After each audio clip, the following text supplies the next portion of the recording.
Olá, meus queridos alunos, vamos para mais uma aula de compatibilidade eletromagnética. Na aula de hoje, nós vamos ver um pouco sobre a legislação, ou seja, tudo aquilo que rege o comportamento dos equipamentos no tocante à interferência e à compatibilidade eletromagnética. A legislação, ela tem passado por uma evolução ao longo de várias décadas. Mas o fato é que até meados da década de 80, apesar dos grandes transtornos, gerados por essa compatibilidade, a grande preocupação ainda era do ponto de vista operacional. Ou seja, o que se tinha em termos de legislação versava basicamente sobre o quanto esses equipamentos poderiam suportar do ponto de vista dos limites de emissão. E essa emissão ela podia ser por meio de radiação, ou seja, você tem um sinal se propagando do ponto A até o ponto B, e esse meio poderia sofrer interferência eletromagnética. Ou uma outra forma de emissão poderia ser por condução, ou seja, você tem ali um sinal se propagando num cabo elétrico e interferindo nos equipamentos. Esses problemas, no início do século, eles eram justificados pelas próprias tecnologias. Então, a gente tinha lá no início do século o surgimento dos relés, que geravam bastante interferência nas redes, no momento de atracagem lá dos seus componentes. Nos anos 30 e até meados dos anos 40, esse equipamento, o relé, foi substituído por válvula, que gerava menos interferências eletromagnéticas, mas ainda assim permitia algumas perturbações no meio. E na sequência, nos anos 50, houve o surgimento dos transistores, que eram equipamentos muito menores e exercendo o mesmo papel e com uma dissipação de potência muito menor. Se nós pegarmos aí os anos 60 e 70, surgimentos de circuitos elétricos integrados com grande escala de integração, até o surgimento aí dos microprocessadores. Então, até esse período, por muito que você tivesse problema de compatibilidade, ainda assim o espectro era tolerável. A partir daí, ou seja, a partir dos anos 90, esse problema começou a se acirrar devido à quantidade de equipamentos eletrônicos já existentes na época. Então, não bastava mais que essa legislação ela versasse apenas sobre o ponto de vista operacional, ou seja, tolerância de limites de radiação. Essa legislação também precisava introduzir parâmetros do ponto de vista comportamental desses equipamentos, ou seja, não bastava tolerar limites, esses equipamentos também não poderiam poluir o meio aonde eles estivessem. A regulamentação sobre a compatibilidade eletromagnética hoje no mundo ela é bastante descentralizada e pode variar de um país para o outro no tocante à legislação. Então, nós temos hoje diferentes organismos que regem, que regulamentam as normas. E talvez o mais importante deles seja o IEC, que é a Comissão Eletrotécnica Internacional. Ele é um organismo, como o próprio nome indica, internacional, que tem o papel hoje de trazer uma legislação em comum, ou pelo menos compatibilizar as diferentes legislações existentes. Então, é um organismo que funciona muito sob a égide de um grande guarda-chuva. E sobre esse guarda-chuva, tem-se aí o CISPR, que é o Comitê Internacional Especial de Radiointerferência. Ele foi criado na França em 1934 e ele hoje é um organismo bastante respeitado no mundo inteiro pela força que tem da legislação, pelo rigor que essa legislação apresenta, pela abrangência e até mesmo pela própria penetração que esse organismo tem no mundo. A Europa, ela possui o seu próprio comitê e ela foi criada muito em função do bloco europeu, que era para facilitar o comércio de equipamentos eletrônicos dentro do bloco. Mas ele segue muito a orientação do CISPR e, por conseguinte, do IEC. Os Estados Unidos ele tem hoje dois organismos, que é o FCC e o Food and Drugs Administration, que é o FDA. O FCC está muito ligado às telecomunicações, né, a rádio e telecomunicações de forma geral, e o FDA ele está muito associado a equipamentos da área médica. Então, aqui é o organograma do IEC, conforme eu disse, ele é um organismo guarda-chuva e ele abrange diversos outros organismos dentro da instituição. E o principal deles é o CISPR, que mantém diferentes comissões para avaliar, obviamente, diferentes tipos de equipamentos e regular os seus funcionamentos. Entre os principais documentos do CISPR, a gente tem aí alguns que vão limitar ou vão versar sobre a metodologia de medição, principalmente no tocante às lâmpadas fluorescentes e luminárias. O 16, o documento 16, ele vai falar sobre os métodos de medição de interferência. O CISPR 22, esse aqui também é um documento muito famoso, ele vai dizer sobre a medição e a característica da interferência de equipamentos muito ligados à tecnologia da informação. Então eu trouxe aqui apenas três, mas existem diferentes outros. Se a gente pegar aí a norma do CISPR, a 60601, por exemplo, ela trata sobre equipamentos médicos. E existem diferentes outras. Aqui é mesmo para a gente ter uma noção sobre essas legislações. No Brasil, nós temos dois organismos, né, que estão ligados à certificação de equipamentos eletrônicos. O primeiro deles é a Anvisa, que está associado a equipamentos médicos, e o segundo é a Anatel, né, que está ligado a equipamentos de telecomunicações. São organismos diferentes, mas eles têm funcionamentos muito parecidos. Iniciando aí pela Anatel, ela tem como proposta garantir a qualidade e a harmonização de equipamentos, né? E ela faz isso através de certificação e de conformidade técnica. Ela faz ensaios nesses equipamentos e emite laudos, né, para garantir essa qualidade e essa harmonização. Uma outra proposta dela é que esses produtos eles sejam acreditados sobre o critério da tecnologia, ou seja, se equipamentos de rádio, se funcionam por meio de Bluetooth ou Wi-Fi. Uma outra proposta da Anatel é a certificação de cabos e conectores, além de carregadores e baterias, mas tudo isso voltados para a área de telecomunicações. E dentro desses diferentes produtos, né, ela separa isso por categorias. Então, a categoria número 1 é aquela destinada para o usuário final. Então, por exemplo, smartphones, baterias para esses celulares, cabos, carregadores, tanto para celulares como para equipamento móvel de uma forma geral, modems e por aí vai.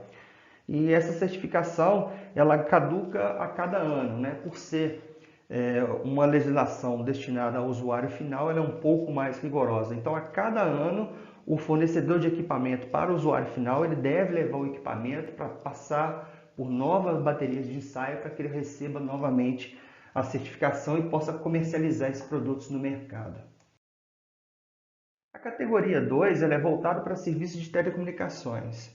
E então você tem o access point de rede, né, sem fios, você tem equipamentos ligados à área de automação, de radiofrequência, transmissores de televisão ou rádio, mas o destino, né, a destinação dessa certificação não é para a ponta, não é para o usuário, mas é para o meio, ou seja, para aqueles servidores, para aquelas empresas provedoras de telecomunicação. Nesse caso, a caducidade desse certificado é a cada 2 anos. Então, passado esse período, as fornecedoras de equipamentos para essa área de telecomunicação precisa passar por nova acreditação. Por fim, A categoria 3 ela está associada à infraestrutura de telecomunicações. Então, não é a ponta e também não é o outro lado, né? Quem presta o serviço para a ponta. É exatamente aquele que está no meio do processo, é a infraestrutura. E aí a gente cita a fibra ótica e conectores. Esses tipos de equipamentos eles não têm caducidade. Então, uma vez certificado, isso vale para sempre, né? Não se perde. A Anatel, então, após a conclusão dessa certificação, após a análise, ela vai emitir um certificado que chama Serviço de Gestão de Certificação e Homologação, o SGCH, e isso passa a compor uma base de dados nacional sobre os produtos que foram certificados aqui no país. Isso é de consulta ampla, qualquer um tem acesso, você pode saber se aquele equipamento que você está comprando, se ele foi certificado ou não pela Anatel.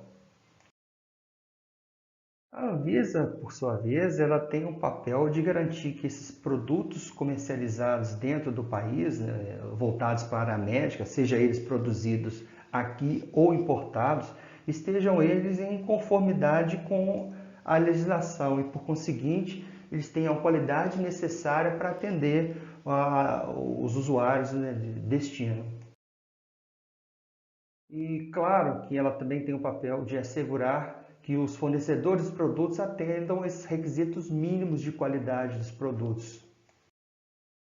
Ela também tem o papel de assegurar o atendimento de requisitos de segurança e de não agressão ao ambiente, ou seja, qualidade do ponto de vista operacional e aqui ela está garantindo qualidade do ponto de vista comportamental.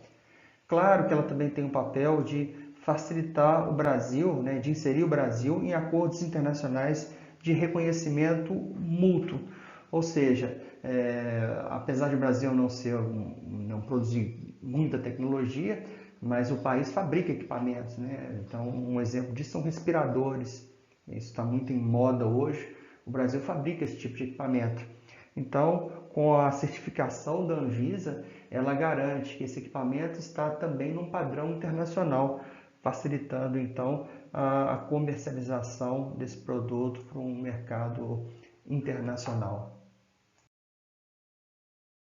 Evidentemente, é o papel de toda agência reguladora de promover a isonomia entre os interessados, né? E com a Anvisa não é diferente. Ela tem o papel de tornar igual todo o procedimento de certificação, independentemente do fabricante, ou seja, não ter privilégios, não ter atalhos. E, além disso, ela precisa garantir, claro, que esse tratamento seja feito de forma confidencial, porque muitas das vezes esses equipamentos precisam ter revelados detalhes técnicos e ela, como um organismo creditador, ela não pode permitir que esses termos confidenciais sejam revelados, principalmente para os concorrentes ou por interessados, né, dentro de determinada linha de equipamentos. Então, ela tem esse papel, né, de promover a isonomia e garantir a confidencialidade no processo. Hoje, a avaliação de conformidade de um equipamento ele passa por três grupos distintos de ensaios, né? E isso já é uma evolução da legislação. Então, primeiramente, é visto se esse equipamento, qual é o comportamento dele do ponto de vista de emissões de perturbação eletromagnética. Depois, esse equipamento ele passa por ensaios de imunidade à perturbação, também do ponto de vista eletromagnético. E por fim, aqui está a evolução da legislação, a resistibilidade à perturbação. Então vamos ver cada um deles. A avaliação de conformidade do ponto de vista da emissão de perturbação eletromagnética, ela vai avaliar tanto da forma conduzida ou da forma radiada, quais são os limites de perturbação que esse equipamento vai introduzir no meio. Então, o que se deseja é exatamente isso, descobrir quais são esses limites, tanto do ponto de vista da forma conduzida quanto da irradiada. Do ponto de vista da imunidade às perturbações, O que se deseja é saber quais são os limites que vão garantir o bom funcionamento do equipamento, ou seja, ele é testado para saber o quanto que ele suporta. E a novidade na legislação que é feito também uma avaliação do ponto de vista das perturbações das descargas eletrostáticas, né? E não somente dos campos eletromagnéticos de radiofrequência. Então, observa-se também as descargas eletrostáticas e os transitórios elétricos, que podem ser, são surtos, né? São descargas rápidas, são transitórios, como o próprio nome indica, e deseja-se avaliar qual o comportamento desse equipamento nessas condições. Então, essa é uma novidade introduzida na legislação. Quanto aos requisitos da resistibilidade, não basta apenas que esse equipamento ele funcione bem diante de surtos elétricos, seja eles contínuos ou intermediários, mas agora eles precisam fazer isso sem que haja nenhum dano crítico ao equipamento. Então ele é testado muito do ponto de vista de sobretensão na linha para ver o quanto esse equipamento resiste sem queimar. Então essa é a grande novidade da legislação. No Brasil, então, nós temos o ato da Anatel, que é o ato 1120, e o curioso é que ele derrubou completamente o ato anterior, né? 11 dias depois da publicação do ato 952, ele foi substituído na íntegra por esse 1120. E observe vocês que ele segue aqui basicamente o que diz lá o IEC e o CISPR. Então ele pega um conjunto de documentos no tocante à emissão de radiação eletromagnética e aqui um outro conjunto de legislações, de regramento no que diz respeito à imunidade e à resistibilidade. Ele pega do ITU, que é uma subcomissão aqui do IEC. E claro que ele vai mesclar esses documentos num documento brasileiro, que é o ato 1120. Aqui um exemplo, né, de um documento do IEC, que é o 61.000, que ele é dividido em 6 partes, né? A primeira delas, que é um documento geral, que tem muita preocupação de conceituar. Nós vamos ver que a legislação brasileira ela segue por esse mesmo caminho, que a primeira parte da legislação ela está especificando o que ela entende por radiação eletromagnética, quais são as seguranças que precisam ser observadas, quais são as medidas de incerteza, quais são as unidades e por aí vai. Então você tem uma introdução que é basicamente dizendo o que são as coisas. A segunda parte dessa lei, especificamente a 61.000 do IEC, ela vai falar sobre o ambiente, ela vai descrever o ambiente de teste, a classificação do ambiente, de funcionamento do equipamento, quais são os níveis de compatibilidade que se deseja. A parte 3 desse documento fala exatamente sobre os limites, né? Tanto do ponto de vista da emissão quanto do ponto de vista da imunidade. Já a parte número 4, ela vai versar sobre a forma como essas medições e os testes precisam ser feitos nos ensaios. Então, quais são as técnicas utilizadas, quais são as medidas que precisam ser feitas, quais são os equipamentos que precisam ser utilizados nesses ensaios, como que se interliga tudo isso, qual é a disposição, quais são as distâncias. Então, tudo isso é dito aqui na parte 4 desse documento. A parte 5 diz respeito à instalação e atenuação desses dispositivos, principalmente no tocante a ensaios. E a última parte dele, que é a parte 6, são os padrões, né, que é os requisitos de emissão e de imunidade de forma genérica para ambientes diversos.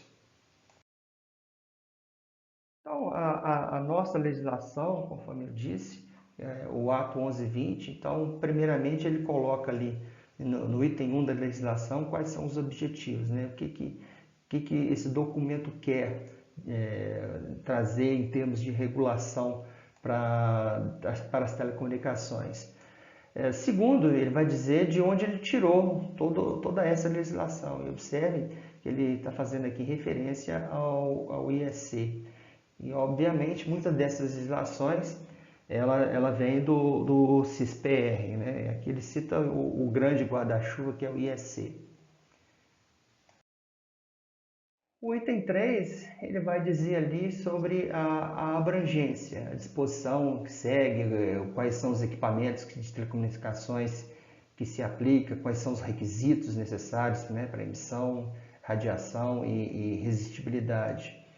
E aqui no item 4 ele começa com essas definições, né, o que é antena, o que é a compatibilidade eletromagnética, e ele vai detalhando isso ao longo.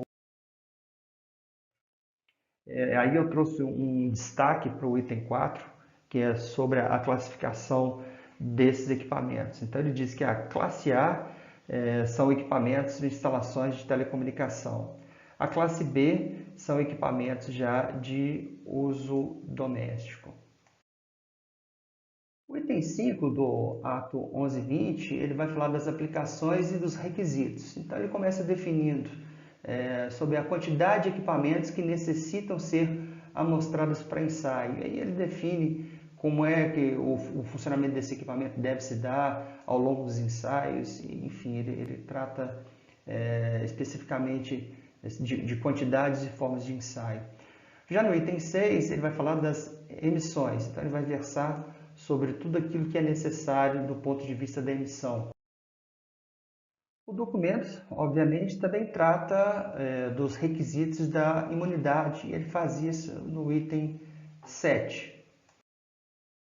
E já que nos itens anteriores foi tratado sobre a emissão e a imunidade, era de se esperar que no item 8 viesse então o regramento sobre a resistibilidade desses equipamentos. Então aqui trata, todo o item 8 vai tratar sobre esse assunto. O item 9, ele trata de geradores. Ele traz então um diagrama de ligação e vai discutir sobre as formas de se ensaiar geradores. Por fim, a última parte do documento, que é o item 10, ele traz um rol exemplificativo do que a legislação entende por equipamentos da área de telecomunicações. E ele faz isso por categoria. Então, o documento ele não pretende esgotar todas as possibilidades. Conforme eu disse, ele exemplifica para trazer uma ideia de quais são os equipamentos que precisam necessariamente passar por certificação dentro da área de telecomunicações. Legislação é sempre um tema bastante árido. Então eu tentei trazer para vocês aqui dentro de uma visão geral, sem me aprofundar muito em cada item dessa legislação, exatamente para fazer isso com um pouco de leveza, né? Para que vocês tenham noção do que esse documento trata, mas sem necessariamente esgotar todo o conteúdo, exatamente para que não tornasse essa aula cansativa. Eu espero que vocês tenham gostado da abordagem. Se gostaram, não deixe de registrar isso aqui embaixo, clique no like. Também se inscreva no canal, eu estou sempre postando novos materiais e aí com você inscrito você receberá uma notificação quando isso acontecer. Bem, meus queridos, eu vou ficando por aqui, vejo vocês no próximo encontro, um grande abraço a todos e tchau, tchau!